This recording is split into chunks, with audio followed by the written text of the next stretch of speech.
This route leaves Port-la-Nouvelle, heading away from the Mediterranean beach, then under a highway and parallel to the rail tracks following route Eurovelo 8, heading south toward La Franquie, then up and over a scenic climb into Lacat.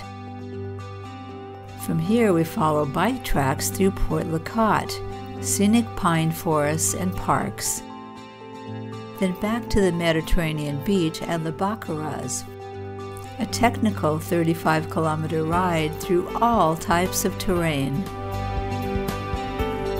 We begin on a bike track next to the beach right across from our hotel. Because of the overcast sky, we miss seeing the blue Mediterranean over on our right.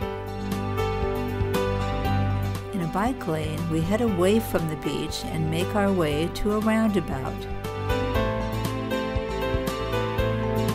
Then there's a nice protected bike track for about 1 kilometer. At 2 kilometers, we lose the bike track and continue through the outskirts of Port-la-Nouvelle. Soon we reach the rail tracks, then cross under a highway with rail tracks to our right. Here we continue on Chemin de Vigne, a quieter road adjacent to campground and part of the Eurovelo 8 route, which we'll be following today. Through the years, we've learned to trust roads that are designated as chemin. Traffic is usually light. There are no center lines, and we are often in the company of other cyclists. At 6.4 kilometers from Port-la-Nouvelle, this chemin simply ends. The rail tracks are to our right, and the beach and the tide flats to our left.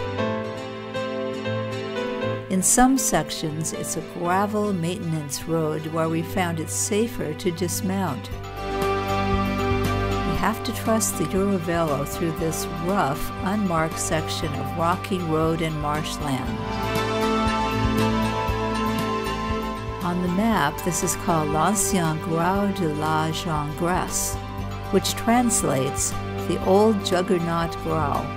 A grau is a lowland between a lake and the sea, and a juggernaut is usually an overwhelming opponent. This fits perfectly. We're weaving our way along one of the roughest sections we've ever traveled, but this is the Eurovelo 8 route, and the alternative is an inland highway without a shoulder, no view, and lots of automobile traffic. Well, so much for our 1 p.m. arrival. We're going 6 kilometers an hour, while an SNCF train passes by going 100 as it speeds toward Port-la-Nouvelle.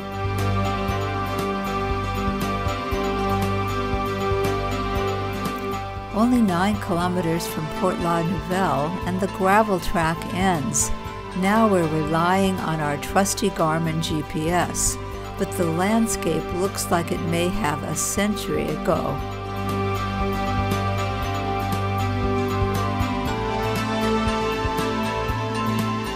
These are les Casoules Basses, the low beaches that comprise an expansive public beach extending from Port-la-Nouvelle to Lacat.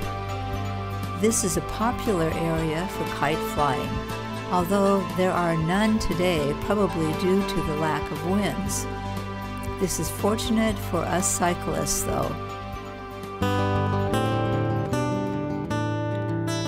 Other cycling pioneers have given us a well-worn path going through the marshes. We're following their footprints and tire tracks in the mud. They have our admiration and thanks for the GPS route that we've loaded in our Garmin. We are now in La Casoules Haute, the high beaches that comprise the northern portion of the Lacat district. At this crossroads, we needed to double-check to see which road to follow. Now we're on a much improved road bordered by fence posts.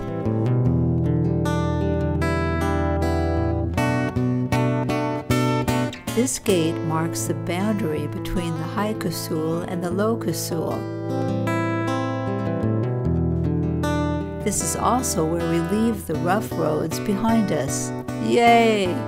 Now we're on a real road where we join a few other cyclists.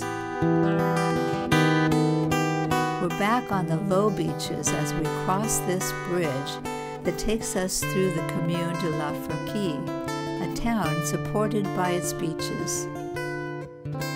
This road circumvents La Franquie and offers a great view of Les Sèches, a reef that is popular for cuttlefish fishing.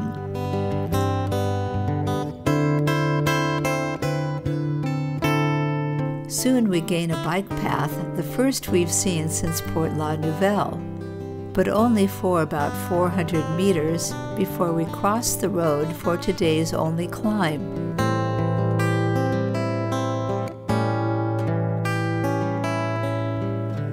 After a morning of flat beaches, sand and gravel roads, and a challenging route, this moderate hill is a treat.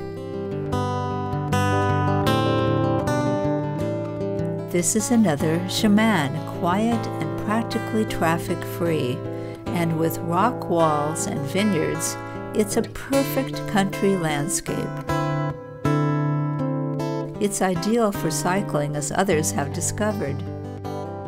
At the crest of the hill, we begin a downhill ride heading into Le Cat.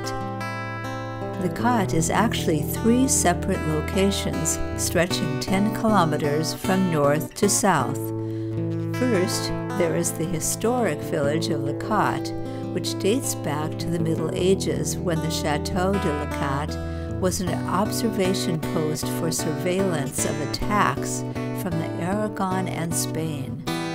After the signing of the Treaty of the Pyrenees in 1659, the Château de Le Cat was destroyed by order of Louis XIV. After a short downhill through the Le Cat village, we reach the main street lined with restaurants, shops, and attractions that appeal to beach enthusiasts, including windsurfers and kite flyers. Soon we reach a nice protected bike track that keeps us away from the motor tourists. When we reach the lakefront road of Étang du Le Cat, we have lots of company on this well-marked bike path. The next part of Le Cat is the Le Cat plage, including approximately 18 kilometers of fine sand along the Le Cat coast, extending from La Courcelle Beach in La Franquie to Port-la-Cat. A famous 1.5 kilometer section of the beach is reserved exclusively for nudists and is rated as one of the top 10 nudist beaches in the world. As we leave the Le Cat Centre-Ville, we transition to a protected bike lane that guides us safely through the roundabout. At the Grau de Le Cat, we cross a small footbridge for bikes and pedestrians only. This area is a popular seaside resort with cabins and campgrounds for vacationers. The restaurants and shops provide services to holiday crowds. Soon we turn on to a piste cyclable, a road for bicycles only. To our right is the Étang du Le Cat, which offers many activities including diving and boating of all types. Soon the path leads away from the beaches and through a peaceful pine forest. The third part is Port-la-Cat, a thriving modern port that has become the commercial center of Le Cat. It is one of the largest European marinas in the Mediterranean. This isthmus has 3 roads that go into the port sector of Le Cat. The D627 to our far right, plus 2 parallel roads. Our bike lane is safely on the left side. Port-la-Cat can be seen to our left. At the end of this bridge is a somewhat disorienting yet easy to follow path around and back under the bridge we have just crossed. We're simply following the well-posted bike paths and lanes.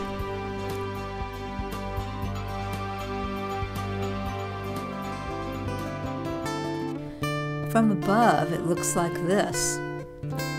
In order to navigate the freeway interchange, a network of cycle tracks guides riders in the opposite direction through a roundabout that guides cyclists underneath the D627 and then to a protected cycle track next to the Avenue du Roseau. Here we officially leave the Aude department and enter the Pyrénées-Orientales department. We are now in the Barcarès, following a well-signed bike track. We meander a bit and ride through the Barcarès pine forest, a nature reserve protected by the Coastal Space Conservatory. When we reach the main road, we find ourselves on another protected bike track. The Charles de Gaulle Bridge brings us to the port area, but instead of stopping, we head toward the beach. The Mediterranean is just ahead. Barcarès boasts 8 kilometers of sandy beach.